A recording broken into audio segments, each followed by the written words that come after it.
네, 2주 전에 우리는 하나님께로 돌아가기로 작정하고 그리고 그 첫걸음을 내디뎠던 요시야 왕의 이야기를 시작했습니다. 이미 300년 전에 여로보암 때부터 예언되었던 왕이었습니다. 그가 바로 요시야였죠. 그가 26살 젊은 나이에 매우 강력한 종교개혁을 시작했습니다. 그 내용이 어떤 것이었습니까? 그는 가장 먼저 성전을 수리하기 시작합니다. 그간에 얼마나 방치되고 또 성전 본연의 모습을 잃었던지 그렇게 망가져버린 성전을 그대로 둘 수 없었던 거죠. 이 일은 단순하게 우상으로 더럽혀진 성전, 그것을 청소하고 고치는 것, 이것뿐이 아니었습니다. 오히려 성전을 고쳤다, 수리를 했다라는 것은 하나님과의 관계 회복에 있어서 가장 중요한 요소가 되었기 때문에 요시야는 그러한 마음으로, 즉 단절되었던 하나님과의 관계를 다시 시작하는 마음으로 성전 수리를 시작했던 것입니다. 그렇게 성전을 수리하다가 제사장 hil기야가 연복궤 안에서 율법책을 발견하게 되지요. 이렇게 발견된 율법책이 요시야 왕 앞에서 낭독되어질 때 그는 옷을 찢으며 회개하고 자신만이 아니라 그 말씀을 모든 장로들, 그러니까 지도자들을 불러서 그 앞에서 다시 한번 이 하나님의 말씀을 들려줍니다. 그렇게 볼 때에 요시야의 종교개혁은 하나님의 율법, 그러니까 하나님의 말씀으로부터 시작되었다 해도 과언이 아닙니다. 기도 가운데도 말씀드렸지만 오늘 찬양에도 하나님께서 말씀하시면 그러면 멈춰 서야 되고, 가라고 말씀하시면 가야 되는 것이고, 머물라고 하시면 머물러야 되는 것이죠.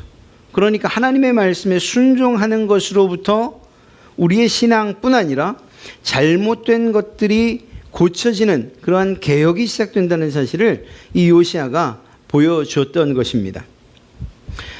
그리고 이런 요시야의 개인적인 노력뿐만 아니라 하나님께서 그에게 참 많은 사람들을 보내주시고 또 붙여주시죠. 그런 사람들 가운데에 대제사장이었던 hil기야도 있고, 또 하나님의 말씀을 잘 풀어 해석해줬던 여선지자 훌다라고 하는 사람도 있었습니다. 이렇게 요시야 왕의 종교개혁에 하나님께서 부으신 은혜가 컸어요. 사람도 붙여주시고 말씀을 마음으로 받아들여 그것들을 순종할 수 있게도 해주셨던 것이죠. 이렇게 요시야의 종교개혁이 시작되었습니다. 오늘은 요시야를 이스라엘의 역사상 종교개혁의 정말 끝판왕이다, 이렇게 할 수밖에 없는 또 다른 사건들, 이러한 사건들을 살펴보려고 합니다. 오늘 말씀을 들으시면서 요시야의 개혁, 요시야가 했던 그 종교개혁의 이야기를 듣는 것으로 끝나는 것이 아니라 지금 나에게 필요한 신앙의 개혁들은 무엇인지, 또 그것을 어떻게 이루어야 하는지 이렇게 깨닫는 시간이 되었으면 참 좋겠습니다.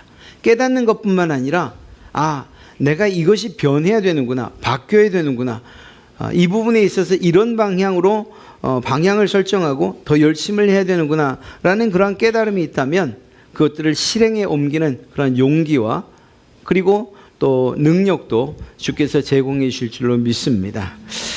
율법 낭독 이후에 요시야의 이야기가 오늘 23장에서 계속 되어집니다. 하나님께서 자신의 시대에, 그러니까 요시야의 때에는 평안을 지속시켜 주실 것이라는 개인적인 반가운 소리를 듣게 됩니다. 왜냐하면 어떤 왕들은 하나님께서 즉각적으로 진노하셔서 이방인들의 공격에 의해서 죽거나 혹은 자기의 신하들의 손에 의해서 피살당하는 이런 일들이 실제로 있었지 않습니까? 그런데 그런 정말 종잡을 수 없는 그러한 역사의 수레바퀴 속에서 하나님께서 지켜주시겠다, 내가 널 봐서 너의 이러한 열심을 내가 잊지 않고 너의 시대에는 이러한 이스라엘의 멸망, 남유다의 멸망, 그것을 유보시켜 주시겠다 이야기하신 것이죠. 요시야는 제일 먼저 이러한 메시지를 들은 이후에 온 백성을 예루살렘 성전에 모아놓고 그 성전에서 발견한 율법책, 이 언약책을 낭독하여 백성에게 들려줍니다. 자기만이 아니라 신하들만이 아니라 온 백성이 이 말씀을 들을 필요성이 있다라고 요시야가 느꼈던 것이죠.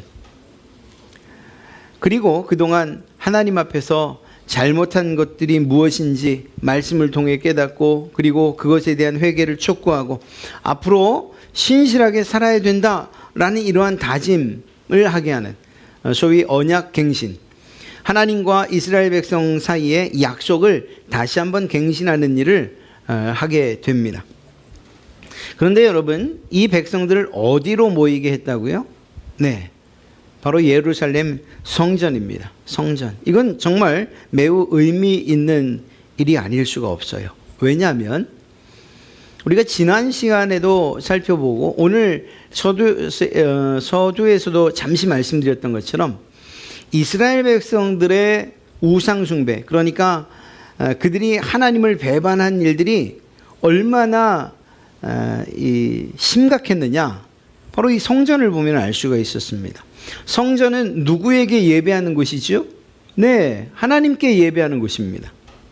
성전을 만들 당시에 그 배치나 혹은 그것을 어떻게 만드는가 하는 이 모든 것들을 하나님께서 친히 다 설명해 주시고 요새 말로 하면 설계도를 다 주셨어요. 그러니까 그 성전에서 그 성전이 어떻게 지어져야 하고 어느 곳에 무엇이 위치해야 되고 어떤 방식으로 예배를 해야 되고 제사를 드려야 되는지 제사법까지도 다 알려주셨어요. 그러니까 오롯이 성전은 하나님께 예배드리는 곳이어야만 했습니다. 그런데 그 성전에 우상을 숭배하는 제단이 들어오고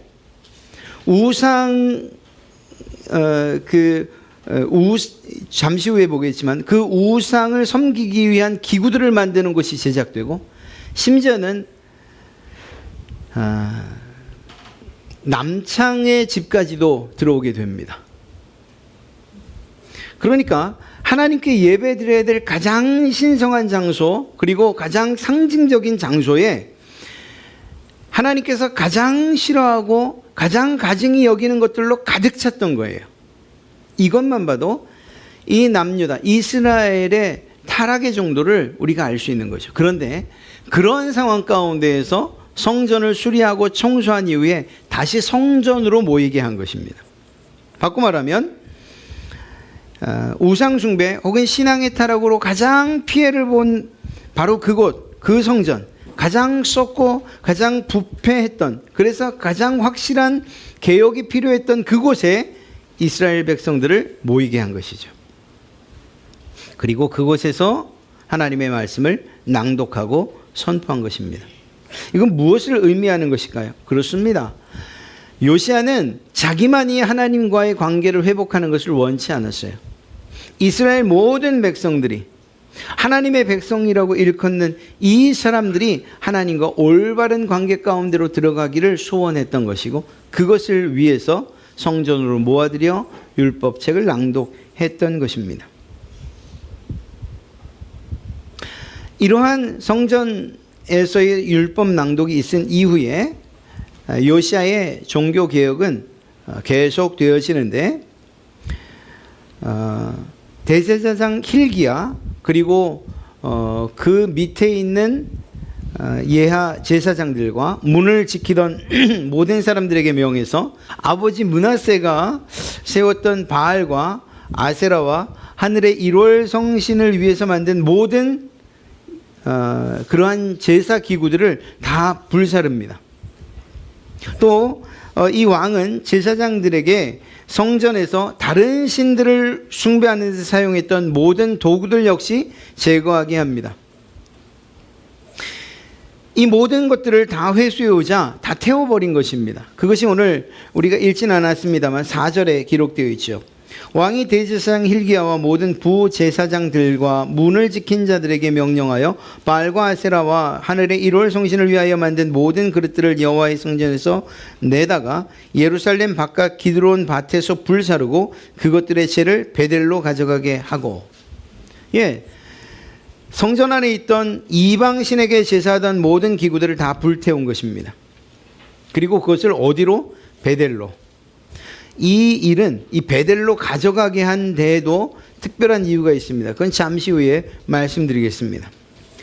그리고 우상숭배를 주관했던 그 제사장들을 그 자리에서 다 내쫓아 버립니다. 하나님을 섬기는 그러한 올바른 제사장들, 그리고 하나님 앞에 신실한 그러한 제사장들을 남기고 나머지 우상 숭배를 했던 제사장들은 다 내어쫓습니다. 요시야는 이렇게 여러 산당에서 우상을 숭배하던 제사장들을 다 내쫓고, 그리고 그 산당조차도 다 허물어 버립니다. 또 아세라상을 내어 예루살렘 바깥 기드론 시내로 가져다가 거기서 불사르고 빻고 가루를 만들어서 그 가루를 평민의 묘지에다가 뿌려버리고 맙니다. 어느 것 하나도 허투루 한 게 없어요. 하나하나 그것이 의미를 부여받고, 더 나아가서는 더 이상 우상 숭배를 해서는 삶의 소망이 없다, 우리나라가 소망이 없다는 사실들을 이러한 행위로서 모두가 알게 했던 것입니다.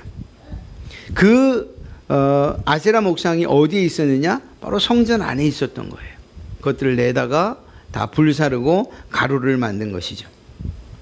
이렇게 가루를 만들어서 묘지에 뿌린 사건은 예전 한 사건을 떠올리게 합니다. 바로 아론이 만들었던 금송아지, 이것을 모세가 어떻게 하죠? 다 가루를 만들어서 결국 그것들을 제사전자들에게 마시게 하죠. 여호와의 전 가운데 있었던 바로 이 미동의 집, 7절에 이야기하고 있는 내용인데요. 여호와의 성전 가운데 남창의 집을 헐었으니 그곳은 여인이 아세라를 위하여 휘상을 짜는 처소였더라. 남창의 집이 어디에 있었다고? 성전에 있었죠. 남창이 무슨 뜻인지는 아시죠? 몸을 파는 남자들 말하는 것입니다. 물론 여기에서 이 남창이라고 하면 직업적으로 돈을 벌기 위해서 몸을 파는 그런 의미는 아니에요. 오후에 제가 다시 말씀드리겠지만, 공교롭게도 그 말씀이 겹쳤습니다. 오후에도 말씀드리겠지만, 가나안 종교는 성적인 행위와 떨어질래야 떨어질 수가 없는 종교입니다. 남자들은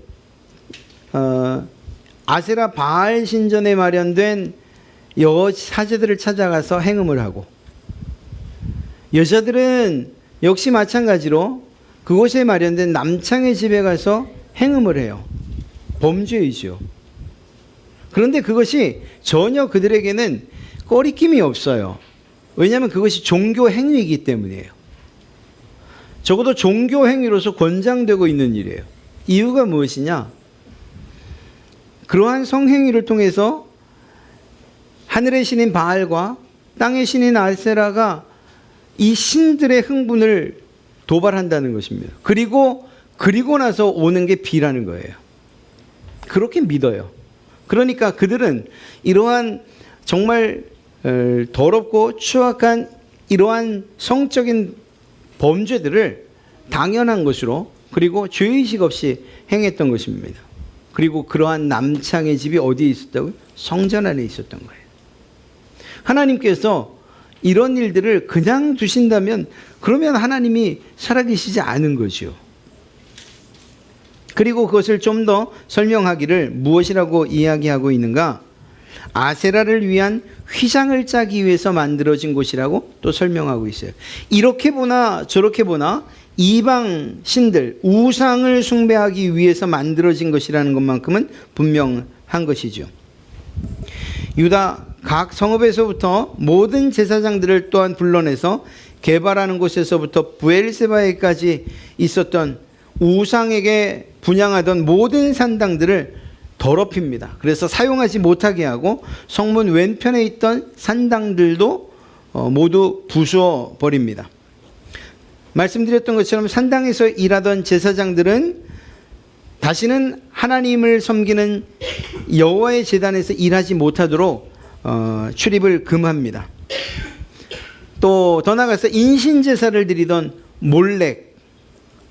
몰렉도 섬겼다고 했잖아요. 자기의 아들, 딸, 자기 자식들을 번제로 불에 태우는 제사를 드려서 섬겼던, 그것을 가장 기쁘게 받는다고 하는 몰렉신을 섬기던 일들이 있었다고 했지 않습니까? 이러한 몰록에게 제사하는 이 제사도 금합니다. 또 뿐만 아니라 태양을 섬기기 위해서 말들도 만들어 놓고 태양 수레도 만들어 놓았어요. 하나님과는 하등 상관없는 것이고 하나님께서 가증히 여기는 것들인데 이것들도 모두 불사릅니다. 예전 유다 왕들이 아하스의 윗방 지붕에 만들어 놨던 제단들도 다 헐어버리고, 아니 그러니까 그냥 곳곳마다 우상들을 섬기는 것들을 만들어 놨던 거예요. 또 석상들을 깨뜨려 돌로 만든 이방신들을 깨뜨려서 가루를 만들고 아세라 목상들을 찍어 불태우고 이러한 일들을 합니다. 사실은 이 일이 언제부터 있었습니까? 솔로몬의 때부터 있었던 거예요. 솔로몬의 때부터.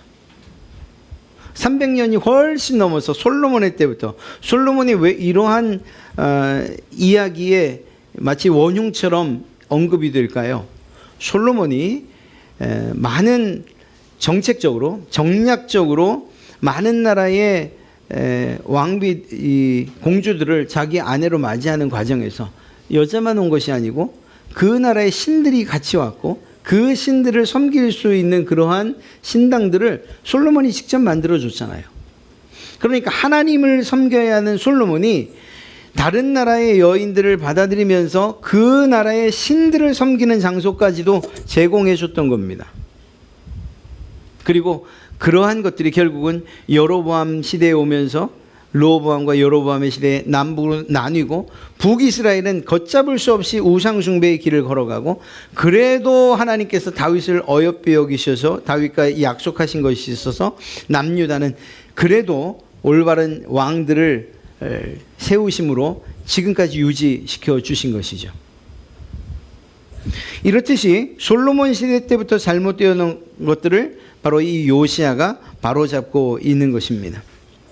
요시야의 개혁은 산당도 허물고, 이 산당을 허문 일들은 이전의 왕들이 잘 하지 못했던 것이지 않습니까? 그것도 허물고 이방 신들을 섬기던 성지라고 하는 것들을 더럽혀서 그곳에서 다시금 우상 숭배를 하지 못하게 하는 것이었죠. 자, 요시야의 종교개혁은 그 지경을 넓혀갑니다. 남유다에만 국한되지 않아요. 북이스라엘에까지 이러한 종교개혁에 손을 뻗습니다. 유다와 예루살렘 그리고 성전을 정화하고 개혁하는 데 주력했던 이 요시야는 북왕국 이스라엘로 넘어갑니다. 당시 이스라엘, 이 북이스라엘의 영토는 이렇다 할 어떤 정치 세력이 없었어요. 왜냐하면 이미 아수르에게 멸망당한 이후였고, 그리고 민족 이주 정책을 쓰는 아수르의 정책 때문에 실제적으로 왕이 없는 그러한 상황이었던 거죠.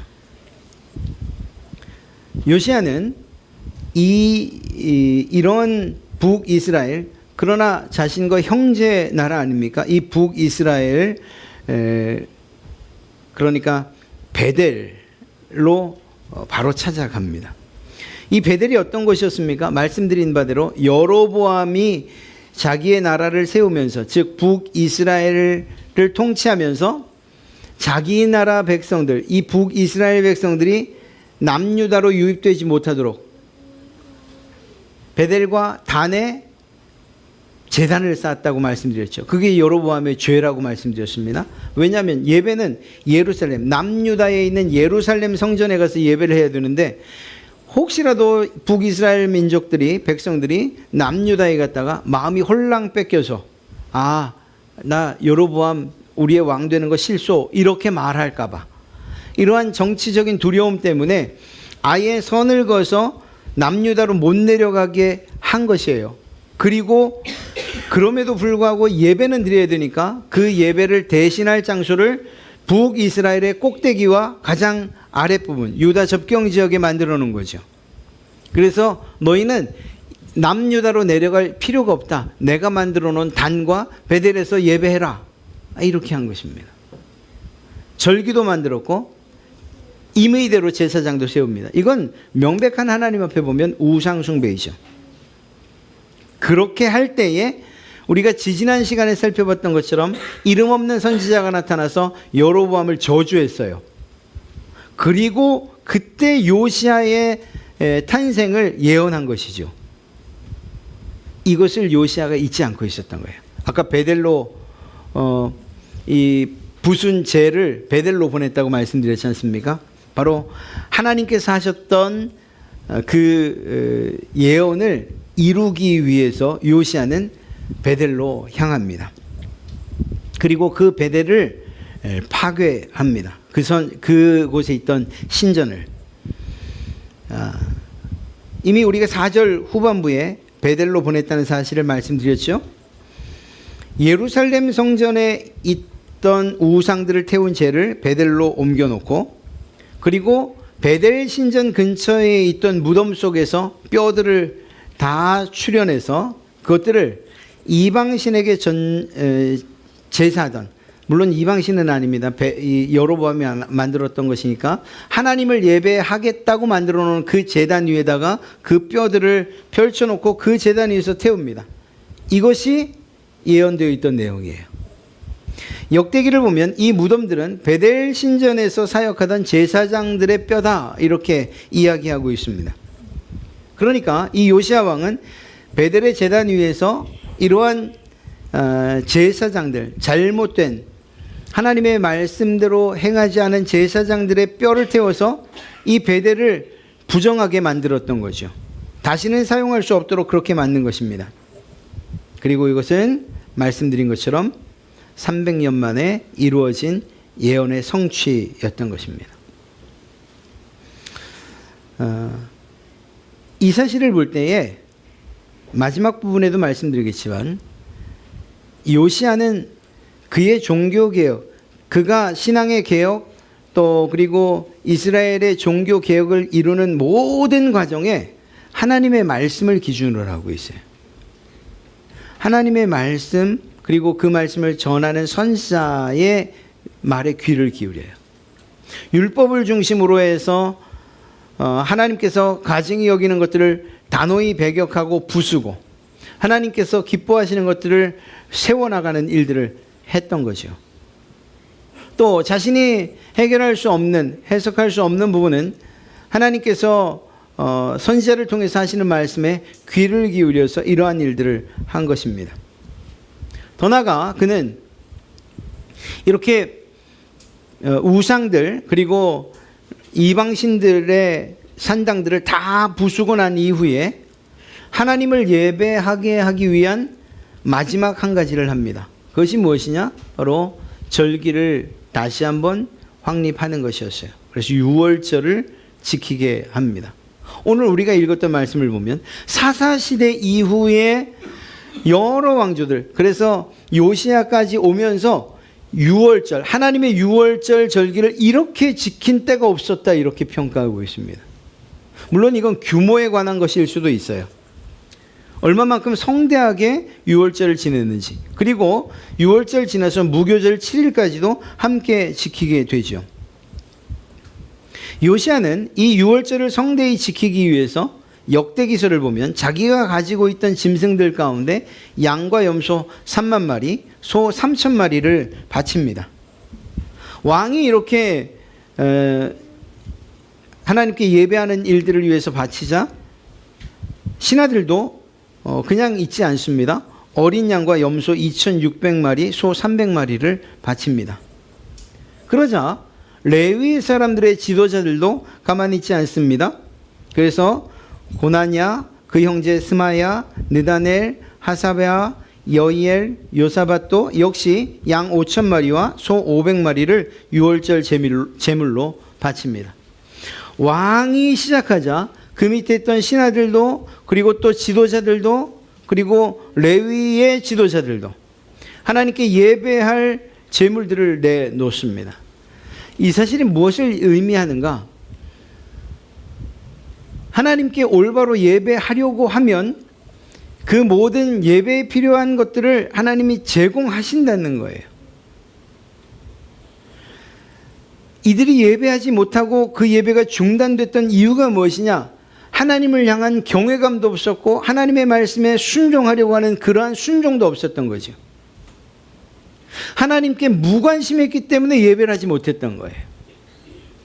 예배의 조건들이 안 됐던 것도 아니에요. 이들이 예배에 제물이 없어서, 예배할 제물이 없어서 예배 못했습니다. 핑계할 수 없는 것이고, 예배할 제사장들이 없었습니다라고 핑계할 수도 없는 거예요. 그들에겐 하나님께 예배할 마음이 없었던 거죠. 그 마음을 지금 요시야가 회복하고 있는 것입니다.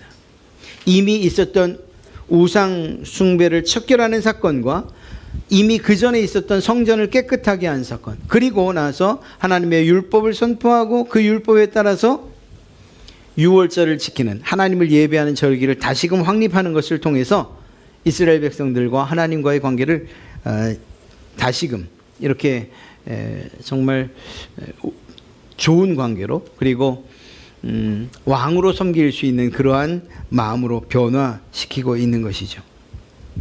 요시야가 이러한 유월절을 온전하게 그리고 성대하게 지킨 것, 이건 역시 단순하게 어떤 행사나 혹은 예배 모양만 볼 것이 아니에요. 이 예배를 통해서, 이 예식을 통해서, 이 절기를 통해서 요시야가 바란 것은 언약 백성인 이스라엘이, 하나님을 떠났던 이스라엘 백성들이 이제는 진정한 주인인 하나님께로 돌아오게 하려는 의도가 있었던 것이고, 또 그것을 위해서 지금까지 했던 모든 종교 개혁을 했던 것입니다. 이것뿐이었는가? 또 다른 개혁들도 있어요. 이어집니다. 요시야는 이스라엘의 역사상 가장 기억에 남을 만한 유월절을 지킨 다음에 계속 그 개혁을 이어갑니다. 그는 우리가 오늘 읽었던 말씀인데요, 유다와 이스라엘 땅에서 모든 박수, 그러니까 무당들 말입니다, 그리고 점쟁이들 다 제거하고 우상, 드라빔과 같은 모든 혐오스러운 것들, 예배를 방해하는 모든 것들을 다 없애버립니다. 하나님을 온전히 예배할 수 있도록, 그래서 이것은 예배에 사용하는 것입니다 라고 이야기하지만, 그러나 그것이 오히려 우상 숭배로 향할 수 있는 모든 싹들을 다 제거합니다. 오직 하나님만 바라보게끔 요시야는 이스라엘 백성들을 몰아갑니다. 그래서 25절에 요시야와 같이 마음을 다하여 뜻을 다하며 힘을 다하여 모세의 모든 율법을 따라 여호와께로 돌이킨 왕은 요시야 전에도 없었고 후에도 그와 같은 자가 없었더라 라는 평가를 받을 수밖에 없었던 거죠. 사랑하는 성도 여러분, 요시야가 이렇게 정말 놀라운 종교개혁을 성취할 수 있었던 한 가지 이유가 있다면 무엇일까요? 그것은 하나님의 말씀을 가장 중요한 것으로 여겼기 때문입니다. 율법책을 발견하고, 그리고 그 율법책에 기록된 대로 하나님께서 기뻐하시는 것이 무엇인지 그렇지 않은 것이 무엇인지를 분명하게 깨달았고, 깨닫는 것으로 멈춘 것이 아니라 그것들을 실행에 옮겼어요. 많은 사람들이 하나님의 말씀을 들을 때 감동을 받고 또 내가 가야 할 방향들을 바라봅니다. 문제는 그 방향으로 보여주신 길로 걷지 않는 데에 문제가 있는 거죠. 하나님의 말씀을 언제나 우리에게 그 길을 제시하고 우리가 어떻게 살아가야 하는가 하는 그러한 삶의 모습, 그리고 그 행동까지도 세세하게 명령해 주고 있습니다. 다만 은혜 받은 것처럼 감동이 오긴 하지만 그러나 그 감동에 따른 행동이 없기 때문에 진정한 우리의 삶의 종교개혁으로 이어지지 않는 것뿐이라는 것이죠. 요시야는 하나님의 말씀을 듣고 그 말씀에 합당하게 반응했어요. 삶의 변화가 있었고 그리고 행동과 자신뿐 아니라 모든 백성에게 촉구하고 있었던 것입니다. 그러한 변화를. 무엇보다 요시야는 하나님의 말씀 앞에 겸손했던 것을 알 수가 있어요. 하나님의 말씀이 선포되어지고 또 선지자를 통해서 전달될 때에 그 말씀에 반박하고 그리고 또 그 말씀을 거부했던 왕들이 얼마나 많습니까? 요시야는 그렇게 하지 않았습니다. 그렇게 하나님의 말씀 앞에 겸손했기 때문에 하나님께서 오히려 그에게 긍휼을 베푸신 것은 아니겠습니까? 또 요시야가 이러한 종교개혁을 끝까지 마칠 수 있었던 이유는 무엇일까? 한 가지, 그저 하나 했다라는 어떤 성취감에 도취되어 있지 않았어요. 그는 만족하지 않았어요. 눈에 보여지는 것이 전부가 아니라 정말 그가 숨겨져 있던 것, 또 하나님께서 아니라고 하시는 모든 것들을 발견해서 하나를 무너뜨리고 그리고 나서 만족하지 않고 또 다른 것들 계속해서 이어져 갔다는 것입니다. 그렇게 현상을 유지하는 것에 만족하지 않았다는 거죠. 우리가 이러한 요시야의 마음 그리고 또 요시야의 이러한 종교개혁을 우리의 마음속에 새겨야 되는 이유가 무엇인가? 우리 역시 참으로 이스라엘 백성들이 저질렀던 이러한 죄악, 이런 것들을 노골적으로 짓는 사람들은 아마 없을 거예요. 그러나 우리 마음 가운데는 여전히 우리를 하나님께서 거룩한 성전이라고 말씀하시는데 우리 마음 가운데에는 여전히 이러한 것들이 있을 수 있다라는 것이죠. 하나님을 섬기고 하나님만 바라보게 하는 데에 방해하는 요소들이 우리 마음 가운데, 다른 사람들은 몰라요. 그러나 우리 각자가 알 수 있는 그러한 방해 요소들이 얼마든지 있을 수 있다는 사실입니다. 그리고 그것들을 해결할 때에 하나를 해결하고 나서 스스로 만족하기 때문에 멈추는 거죠. 이 정도면 충분히 내가 신앙하고 있는 것, 올바른 신앙하고 있는 것 아닌가. 이 정도면 내가 목사로서 또 장로로서 권사로서 충분하지 않은가 하는 이러한 자기만족 때문에 더 나가야 할 그 종교 개혁의, 우리의 신앙의 개혁의 길을 멈추는 것이라는 것입니다. 그럴 수 없습니다. 주님께서 우리를 부르시는 날까지 우리는 계속해서 개인적인 그러한 신앙의 개혁들을 해 나가야 돼요. 오늘보다 더 나은 신앙이어야 하고 내일보다 더 훌륭한 믿음의 성도들로 자라가야 되는 것이죠.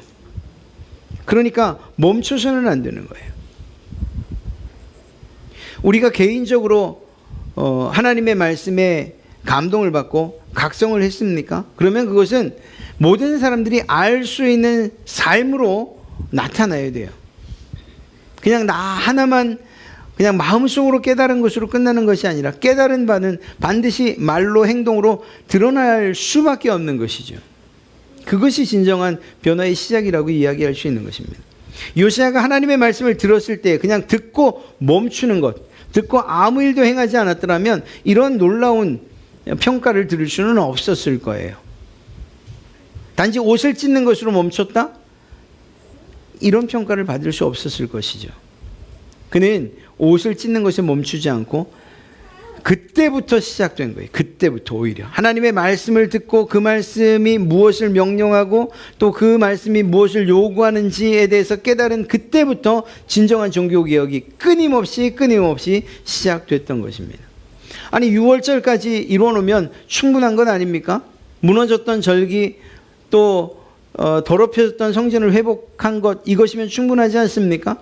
이 우상숭배를 더 이상 할 수 없도록 그것들을 다 없애버린 것으로 만족할 수 있지 않았겠습니까? 그런데 이러한 6월절 이야기가 끝난 다음에도 계속되는 그의 개혁의 이야기는 우리를 깜짝 놀라게 하죠. 그러니까 이 사실들을 볼 때에 우리는 하나님 앞에서 우리가 언제나 신실하게 살아가겠다고 하는 이 마음들, 그리고 또 하나님만을 바라보겠습니다라고 하는 이러한 신앙의 자세들이 날마다 계속되어져야 된다는 사실들을 우리로 하여금 깨닫게 하고 있는 것입니다. 우리의 영적인 부흥은 실제적인 삶의 변화와 적극적인 하나님의 말씀에 대한 순종으로 이어져야 한다는 것이죠. 교회나 혹은 또 일상생활 가운데, 직장 가운데에서 우리가 이러한 하나님의 말씀을 직면하고, 그리고 그 말씀이 우리에게 요구하시는 그 요구에 대해서 귀 기울여야 하는 거예요.